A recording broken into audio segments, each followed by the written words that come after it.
El especialista. Y hoy día tenemos a nada más y nada menos que a nuestra queridísima colaboradora, la psicóloga Génesis López, que no es la primera vez que ha interactuado con nosotros en este espacio de salud. Sí, de salud mental, que es muy necesaria.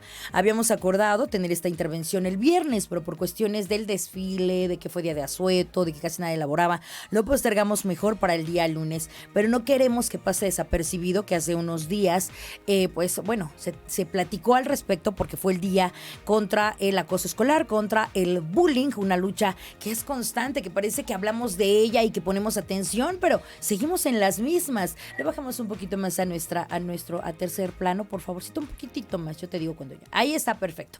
Y ahora sí le digo buenos días. Hola Génesis, ¿cómo estás? Muy buena mañana. Hola Sonia, buenos días. Muy bien, ¿tú qué tal?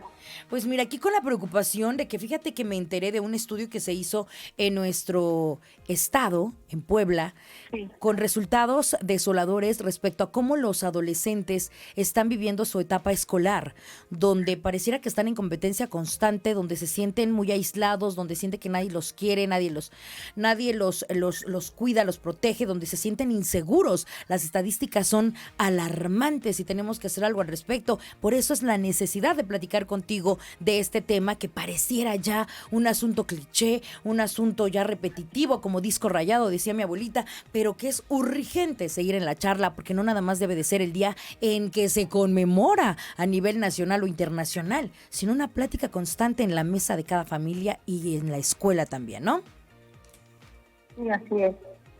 ¿Me introduces un poquitito qué podemos hacer al respecto después de habernos sacado ese estudio a nivel estado? Sí, claro, bueno, pues el punto más importante de esto, ¿no? Entender o saber, en primer lugar, pues, a qué se refiere el bullying, ¿no? Y el bullying es toda esta intimidación, todo este hostigamiento que va acompañado de conductas, de actitudes pues, violentas, intencionadas y repetidas, ¿no? Hacia uno o más de los estudiantes de alguna institución escolar. Se puede dar de manera individual, es decir, puede ser solamente una persona la que genere este tipo de hostigamiento, o puede darse incluso de manera grupal, ¿no? Es un tipo de violencia, ¿no? Si lo queremos ver así, porque bueno, mucho de lo que se genera a partir de este hostigamiento, pues es un maltrato, ¿no? A nivel verbal, a nivel psicológico, a nivel físico, e incluso hoy en día pues ya también existe este ciberbullying, ¿no? Que se está conociendo recientemente acerca de cómo las redes sociales pues incluso juegan un papel supremamente importante cuando de bullying o de violencia estamos hablando, ¿no? Hablando en cuestión de el acoso escolar, sobre todo en el cómo pues va generando un desequilibrio, ¿no? Entre los niños, entre los jóvenes, entre todos aquellos que viven, ¿no? Con esta situación todos los días. Es un comportamiento que al ser agresivo, ¿no? Hacia una persona o violento hacia una persona de manera reiterada, pues evidentemente va generando miedo, va generando angustias, problemas en autoestima, ya que pues son personas, estudiantes que están como muy susceptibles a vivir humillaciones, insultos, menospreciaciones, ¿no? De pronto mensajes ofensivos, ¿no? Incluso, y en algunas ocasiones, en momentos, pues llega a haber incluso acoso sexual, ¿no? Hacia quienes viven todo este tipo de situaciones a nivel escolar. Entonces, se empieza a generar pues, mucho aislamiento, ¿no? En este tipo de jóvenes, de estudiantes, empiezan a dejar de convivir, socialmente hablando, empiezan a manejar como pues una conducta, ¿no? En donde ya no hay estas habilidades sociales, ¿no? Que de pronto pues pudiéramos haber notado en un inicio en este estudiante, dejan de comunicarse, empiezan a mostrarse totalmente, a lo mejor a la defensiva, ¿no? A ir a la escuela, renuncias a querer convivir con otras personas, ¿no? Empiezan a generar pues un mutismo, por decirlo así, dejan de hablar, comunicar, de decir, ¿no? Ante otras personas, pues qué es lo que está pasando todo esto a partir del miedo. El miedo es lo que se marca en una persona que está viviendo una situación de bullying en la escuela, ¿no? En este caso, ¿qué pasa en casa? Pues son chavitos, niños que se encierran en sus habitaciones, que empiezan a dejar de comer, ¿no? Generalmente se les ve anímicamente hablando pues tristes o desanimados, ¿no? Empiezan con la negativa de ya no quiero ir a la escuela, mamá, ya no quiero ir a la escuela, quiero cambiarme, no me gusta la escuela en la que estoy, ¿no? Y es una manera en la que incluso pues, los padres, podríamos decirlo así, pueden estar siendo alertados de que algo le está ocurriendo a este hijo, a este primo, a este sobrino, que está en una situación de violencia y sobre todo pues de muchísimo riesgo al no tener con quien a lo mejor no hablar de lo que le está pasando y cómo lo está manifestando sobre todo. Así es, Génesis. Oye, y es que es cierto, muchas veces minimizamos la situación con el simple hecho de lo que venimos cargando de generaciones de, sí, es que está en la adolescencia y con eso justificamos cualquier cambio de humor, si está llorando de la nada, si tiene un cambio de actitud, si se aísla, si no quiere platicar, si no quiere ir al colegio como bien mencionabas, etcétera, etcétera, etcétera. Entonces, algo está pasando, puede deberse sí a los cambios hormonales de la misma adolescencia, de la misma pubertad, del mismo crecimiento, pero también puede deberse a algo tan lamentable como el hecho de estar siendo partícipe directa o indirectamente del bullying o del acoso escolar. Y es que, como bien mencionas, hay diferentes tipos de acoso escolar. Tenemos de acoso en general. Tenemos el bullying físico, el bullying emocional, el bullying verbal o el actualmente que se utiliza mucho y que también tenemos que estar alertas, tener muchísimo cuidado de con quién interactúan en las redes sociales, es justo el ciberbullying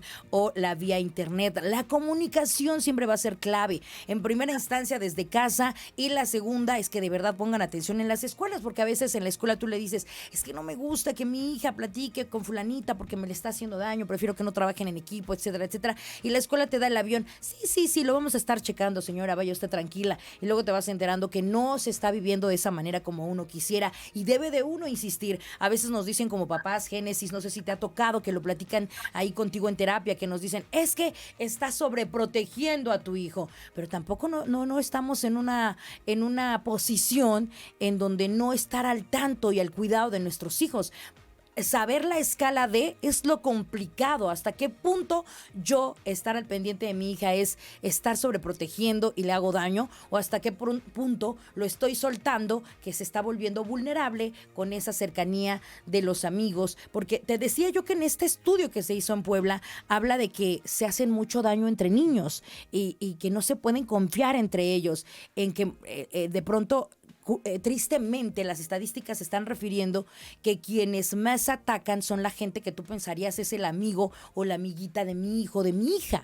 Entonces, ¿hasta qué punto sobreproteger o hasta qué punto soltarlos para volverlos independientes? Génesis. Sí. Bueno, creo que cuando se habla como de las intervenciones, ¿no? que se deben tener con los hijos, para muchas personas en general puede decirse es que lo sobreproteges, ¿no? Pero hay una gran diferencia entre el proteger y el sobreproteger. Cuando proteges o sobreproteges a un hijo, más bien lo anulas completamente. Es decir, tú no le permites tomar decisiones, no le permites hablar de lo que siente, eres tú quien como padre, ¿no? Le resuelve a este hijo todas las problemáticas o dificultades que en algún momento pueda llegar a tener. Cuando tú lo proteges, existe este sentido de escucha, existe este sentido pues de estar, ¿no?, acompañando a este hijo en la problemática que está teniendo, sin dudar evidentemente de lo que le está pasando, siempre dejando muy claro que no estás dejando en entredicho su palabra.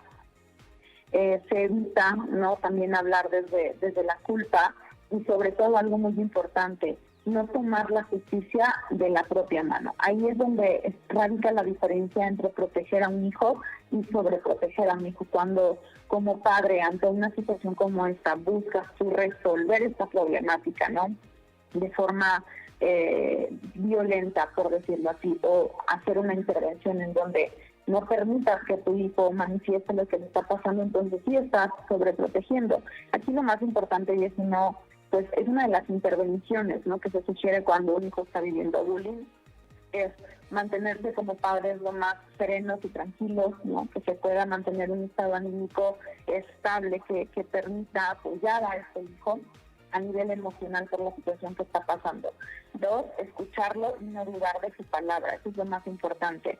3, evitar cuestionarme, ¿no? ¿Por qué no me di cuenta antes? ¿Por qué no hice algo antes? ¿Por qué no no me percaté de lo que estaba pasando con este hijo. 4, no hacer las cosas a mi forma como padre, es decir, desde el enojo, desde la culpa, no de pronto pudiéramos pensar que están agrediendo o violentando a mi hijo, entonces yo tengo que ir a hablar con ese niño, ¿no? Para decirle que lo deje de hacer, o tengo que intervenir directamente con sus padres para que lo deje de hacer. Y 5, pues obviamente la parte más importante, ¿no? Hacer o animar a este hijo, a este joven, a este estudiante que está viviendo esta situación, a que lo hable abiertamente, ¿no? Y ante eso, pues evidentemente lo que yo siempre he referido cuando estoy en este espacio compartiendo, brindar el debido acompañamiento psicológico a este hijo. Siguiendo todos los pasos que te acabo de decir, Sonia, estás protegiendo a este hijo. A ver, no me Cuando sobreproteges, cuando no le permites o cuando no logras que tu hijo resuelva esto pues de una forma asertiva y sobre todo que genere un aprendizaje.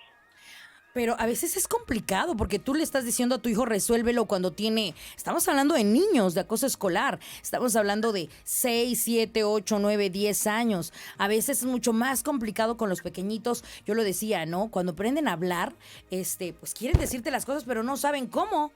Y les vas enseñando cómo con el paso de los años, pero en los primeros años y todavía en adolescencia, por más confianza que tú le des a tus hijos, hay cuestiones de códigos entre adolescentes de si tú rajas leña, si tú le dices a tu mamá, eres la que ya les dicen palabras desagradables como para hacerlas ver que son chismosos por estarle diciendo al papá o la mamá. O sea, sí llega a ser un poquitito complicado y ahí es donde yo te quería interrumpir. Tú mencionabas una de las reglas. Entonces, el papá no puede tomar por cuenta propia, hablar con los papás del niño para que ellos también a su vez hablen con el niño. Como primer punto, cuando se está viviendo acoso escolar, lo más importante, Sonia, es que esto se debe referir a la institución como tal. Okay. Y desde la institución, obviamente en la misma escuela, pues hace una intervención tanto con los padres de la persona que es la víctima, como con los padres de la persona que está siendo el victimario. Y a partir de eso, evidentemente, con acompañamiento psicológico por parte de la misma institución, pues se debe llegar, obviamente, a la resolución de este conflicto. Esa es la manera más adecuada, sin pasarte, ¿no?, a la escuela, porque donde se está dando todo esto pues es en un contexto escolar. De esa forma también le enseñas a tus hijos, ¿no?, en general a ambas partes, a que para resolver un conflicto pues es importante siempre hacerlo de las maneras adecuadas. No te puedes pasar a la institución por alto porque es ahí en donde se está generando este problema. Si desde la institución esto evidentemente no llegara a resolverse, entonces ya podrías tomar otras medidas, por supuesto. Okay, pero entonces... desde la escuela. Ok, entonces estamos en el entendido de que hay que darle la oportunidad a nuestro hijo de resolverlo. Estoy entendiendo eso. Le damos la oportunidad a nuestro hijo de resolverlo, de confiar en él, de que lo puede solucionar, de si no es de gran magnitud donde debamos intervenir. Platica con tu compañerito, mira si te está molestando, dile que no te gusta, trátalo de esta manera. Mamá, me sigue molestando. Ok, vamos a hablar con la escuela. La escuela no toma cartas en el asunto. Ok, entonces ya intervenimos. Es a lo que tú vas, ¿verdad?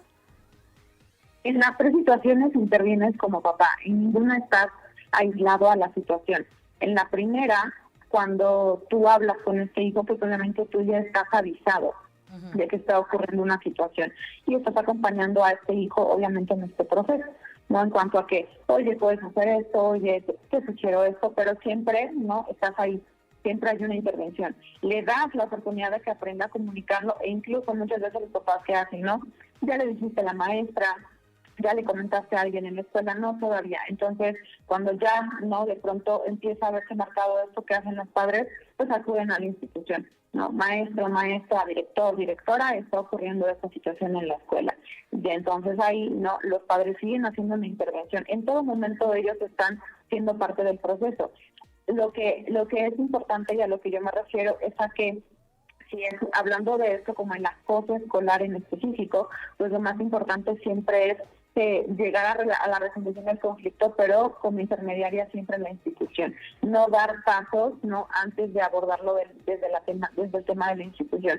Porque ahí lo que le estás enseñando a tu hijo, pues es que te pasas, ¿no?, como las autoridades o las figuras de autoridad por encima, por decirlo así, ¿no? Entonces este hijo lo que hace lo que hace es que pues va entendiendo, ¿no? Que papá y mamá siempre lo van a resolver y que ellos siempre no van a estar ahí. Y entonces ahí es donde es una línea muy delgada, Sonia, entre proteger y sobreproteger. Le tienes que dar la oportunidad a este hijo de hablar y de decir lo que está pasando, lo que está sintiendo. Porque como te decía hace un inicio, si tú no lo resuelves sin que este hijo no aprenda a manejar sus emociones, a hablar asertivamente, a trabajar con la empatía, la comunicación, lo único que ocurre es que este hijo desde la sobreprotección crece y entonces lo estás anulando.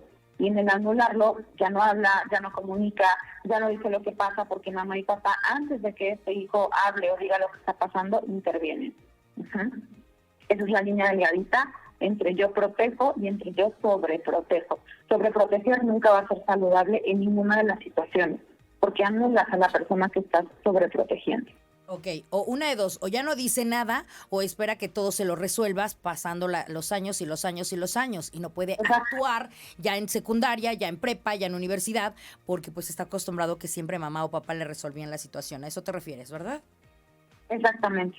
Ok, entonces me quedo con el hecho de que hay que conservar la calma, abordar cualquier situación de necesidad médica o de salud mental, ya sea que tu hijo lo requiera, o pedir a la misma identidad, a la misma institución que tome cartas en el asunto para que llame también a la persona que está acosando a tu hijo y trabaje sobre eso, porque tampoco se trata de violentar al otro niño, no se trata no se trata de quitar violencia ocasionando más violencia, sino de también, quizá es un grito de ayuda también de parte del otro niño, y eso siempre lo he mencionado yo, no sabemos cómo la está viviendo en casa. Entonces pues hay que buscar esa solución, asegurarnos de que todos pues estén a salvo, separar a los niños involucrados, pero siempre que estén a salvo. Y sí, como bien mencionas, tienes toda la razón, creo que desde el momento mismo en el que el niño se acerca a ti y tú le dices vamos a buscar una solución y comienzas a hacerlo, ya sea desde el tú vas a hablar con tu compañerito o el voy a ir a la escuela, aunque tú directamente no lo estés haciendo en ese momento, ya estás ayudándole, ya estás interviniendo de manera indirecta, pero sin sobreprotegerlo, sino protegiéndolo siempre. Ahora bien, no te esperes a que pase una semana, un mes para ir a ver qué resolvió la escuela, ¿no? No esperes a que pase algo más grave como para, voy a ir a asomarme y a ver qué ocasionó, sino que inmediatamente, por aquí comentó contigo tu hijo, tomar una decisión al respecto. Y si hablaste con la institución, estar pendiente de que se lleve a cabo una solución. Con eso me quedo, Génesis. Te agradezco profundamente. Nos checamos una próxima vez y pues a estar alertas. ¿Cómo te seguimos en tus redes sociales? ¿Cómo te localizamos si queremos más información al respecto o alguna terapia? Claro que sí, Sonia. Yo estoy como Génesis López Cotarello, ese es mi Facebook. Con muchísimo gusto me pueden mandar un mensajito para poder estar en contacto. Y pues bueno, mi número, como siempre lo proporciono, es 971-702-0331 y de la misma forma pues estoy para servirles en lo que se necesite. Ahí te localizamos. Te mando un abrazo, Génesis, que estés muy bien. Agradecidísima Gracias. de esta participación. Gracias, excelente semana. Bye, bye, bonita. 10 de la mañana con 35 minutos. Ha sido Génesis López, psicóloga. Si usted quiere localizarla, nos ha dejado todos los datos en el video que va a checar más tarde a través de nuestras redes sociales. En YouTube, búsquenos como La Romántica Puebla TV. Vamos a una pausa. Regresamos con mucho más en la temporada 4 de Súbela a tu radio.